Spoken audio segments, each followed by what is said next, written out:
welcome back to my channel. Are you ready to listen to the story of the fifth figurine? Oh yeah? So let's begin. Next morning, King Bhoj again desired to sit on the throne. But as he went near the throne, the fifth figurine came in front of King Bhoj and started narrating another story of King Vikramaditya. Oh king, my name is Leelavati. I have seen a supreme example of Vikramaditya's generosity that you may not have even heard of in your life. Listen to the story of Vikramaditya and then decide whether you're worthy of sitting on this throne or not. Saying this, Leelavati started narrating the story. One day, King Vikramaditya was sitting with his courtiers in his court and discussing important matters related to Ujjain. Just then, a Brahmin arrived there and presented himself before the king. When the Brahmin was asked the purpose of coming to the court, he said, Lord, by profession I am an astrologer. I have calculated from the motions of your stars and planets and concluded that if you build a palace at an auspicious moment, you will be lucky, successful and famous in every field. Goddess Lakshmi will reside in your palace as well as in your kingdom. People of Ujjain will live a happier and more prosperous life. King Vikramaditya said, I don't want anything for myself. God has given me enough. But if the construction of a palace can make my people happier and more prosperous, then I'll surely do it. King Vikramaditya gave some coins to the Brahmin and thanked him for his advice. The king then discussed about building the palace with his ministers. They began to look for an appropriate place to build the magnificent palace. Soon, they found a place near the banks of Shipra river. The best architects and sculptors were employed to build the palace. Soon, the palace was built. There were around 30 pillars and 4 big doors in the palace. The whole palace was decorated with pearls, precious stones, gold, silver and diamonds. When Vikramaditya went to see the palace, he was amazed to see such a magnificent piece of work. With him, the same Brahmin was present who had given the advice to build the palace. The Brahmin was also surprised to see such a beautiful and magnificent palace. He could not control himself and uttered, Oh, what a beautiful palace is this! I wish this palace could be mine. King Vikramaditya heard what the Brahmin said. Because of his generous nature, he at once said to the Brahmin, From now on, this palace is yours. I give it to you. The Brahmin could not believe his ears. He thought that he was daydreaming. But Vikramaditya repeated his sentence. The Brahmin was dumbstruck. He was so happy that he could not utter even a single word and kept standing there in front of the king with his hands folded. The king patted his shoulders and returned to his palace. On the other hand, the Brahmin was anxious to give the surprising news to his wife.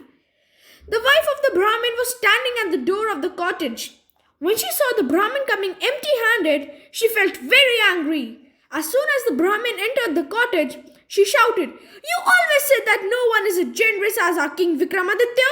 Now, the construction of this magnificent palace is over. How did he allow you to come back empty-handed? I'm surprised. The Brahmin said to his wife, You don't know how generous our king is. He has given me his magnificent palace. The Brahmin's wife could not believe her ears and felt that she was dreaming. They packed all their belongings and moved into the palace. After reaching there, the Brahmin's wife was greatly astonished to see such a magnificent palace. When they went inside the palace, they were greatly surprised to see gems, pearls, diamonds, silver and gold. They went from one room to another. At night, they slept on a soft cushioned bed. At midnight, they heard a strange voice. They both got up and sat on the bed. A strange light filled the room, but nothing was visible in the room. Suddenly, they heard a voice. I am Lakshmi, the goddess of wealth. I've come here as a luck for you. Tell me what you desire. If you wish, I can fill this palace with money, gold and jewelry. The Brahmin and his wife trembled with fear on hearing the voice. They could not see the goddess. The Brahmin's wife became unconscious. The Brahmin covered himself with a blanket and started praying to God. Once again, Goddess Lakshmi repeated her words. This time, the Brahmin started sweating. Goddess Lakshmi took him as a fool and angrily went away. When the Brahmin saw that the light had disappeared, he brought his wife to senses. His wife said, "We will not live in this palace anymore. There's a ghost in this palace. Tomorrow morning, we will shift to a hut again." The Brahmin agreed with her. Next morning, after keeping all his belongings back in the cottage, the Brahmin went straight to the palace to meet King Vikramaditya.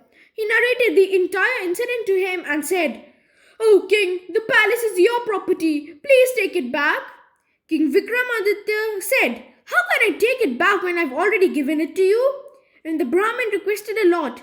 The king gave him a huge sum of money and bought the palace from him. The Brahmin felt happy on receiving a huge sum of money. He thanked the king and went back to his hut. The king shifted to the magnificent palace and started managing the kingdom from there. One night, when he was sleeping, Goddess Lakshmi appeared and repeated the same words. King Vikramaditya bowed before the goddess and said, "Mother, I don't want anything for myself. Please bless my kingdom with prosperity." "So be it," said Goddess Lakshmi. In the morning, the ministers informed the king that money is scattered everywhere in the kingdom. Vikramaditya said, "Keep the entire money in the state treasury. It should be divided among the people equally." The ministers did as ordered by their king. After narrating the whole story, the fifth figurine asked King Bhoj, "Are you generous like King Vikramaditya? If Goddess Lakshmi were to bless you in such a way, then would you divide the money amongst your people like him? If yes, then sit on the throne. Otherwise, go back." Saying this, the fifth figurine went back to her place. King Bhoj thought over the question and returned to his palace. That's it for me now. Hope you guys enjoyed listening to this story. Please like, share and subscribe to my channel. And don't forget to press the bell icon to get constant updates from my channel. Bye-bye.